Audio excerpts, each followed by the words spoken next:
Importante ba anong adlaw mahigala?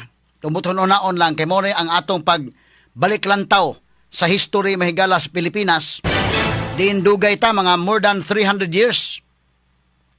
15th century ko today, 16, 17, 18. 300 years kapin nga na-under ta sa mga Espanyol. Na-under ta sa Spain. Kaya kung mahinumdum ta mahigala, doon na naman to'y mga tao kaniadto din sa ato, mga nitibo.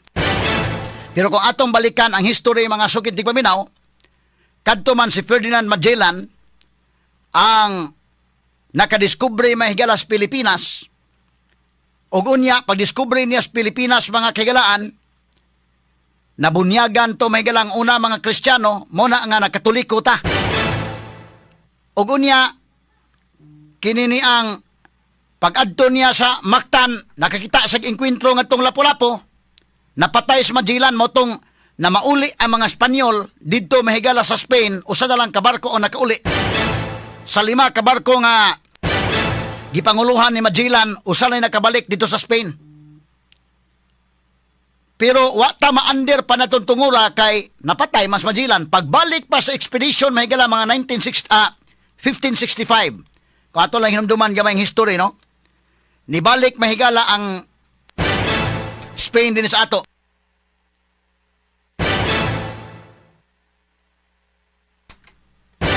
Pagbalik din si Miguel Lopez de Legazpi na. Kinumdum mo na sa history mahigala pag elementary na to, ato lang gi bana-bana gamay mga sukit tigpaminaw.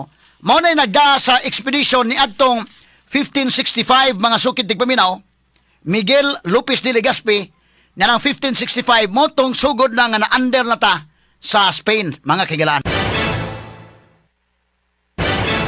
Unya,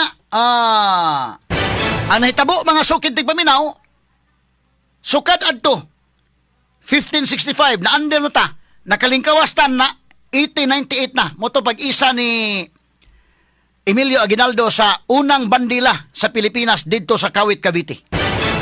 Medyo dako man sa bayan ni Aguinaldo rin, nakaadto man ko sa Kawit, Cavite. Nakasaka ko ng bayan ni Aguinaldo mahigala dito giisa ang unang flag. Kuan sa ni dako niyang bahay oy. Dako niyang balay. Mo lang gihimo mahiga murag tog Malacañang tong ilang balay sa una.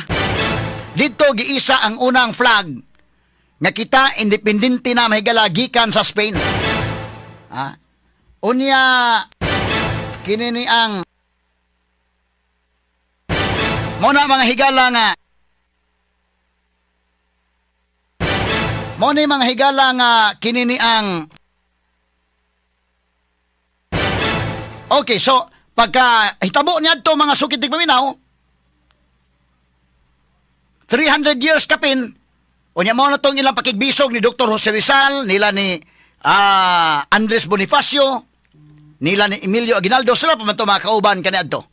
Hangtod nga nideklarar tag independente gikan mahigala sa Spain. Actually kining atong gisaulog ron nga Independence Day tungod ni mga higala sa atong pagka-under sa Espanyol kaniadto.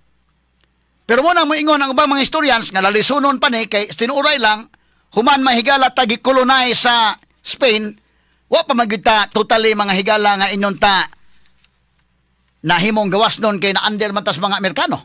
Straight to the point. Hinoon, gitagaan ta mahigala sa kagawasan pod sa Amerikano. Na under do na pa ganito yung mga Hapon nga nito nga pag-abot mahigala sa World War II, porbida.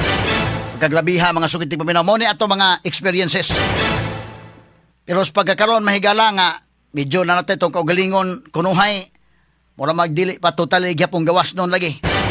Kaya ni aman mahigalay mga manaog-daog mga kagalaan sa mga Pilipino, dili na ang Hapon, di na ang mga Espanyol, di na ang mga Americans. Ang nanaog-daog mahigala isig ka Pilipino na. Straight to the point. Nga nahimo mahigalang mura ta ginapos mga sukit tigpaminaw gumikan sa itong isig ka Pilipino.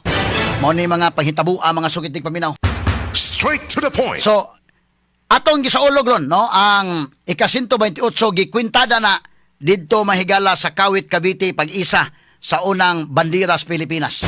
Kay kini si Emilio Aguinaldo mahigala mao man ni ang pinakaunang presidente sa Pilipinas mga sukit tigpaminaw.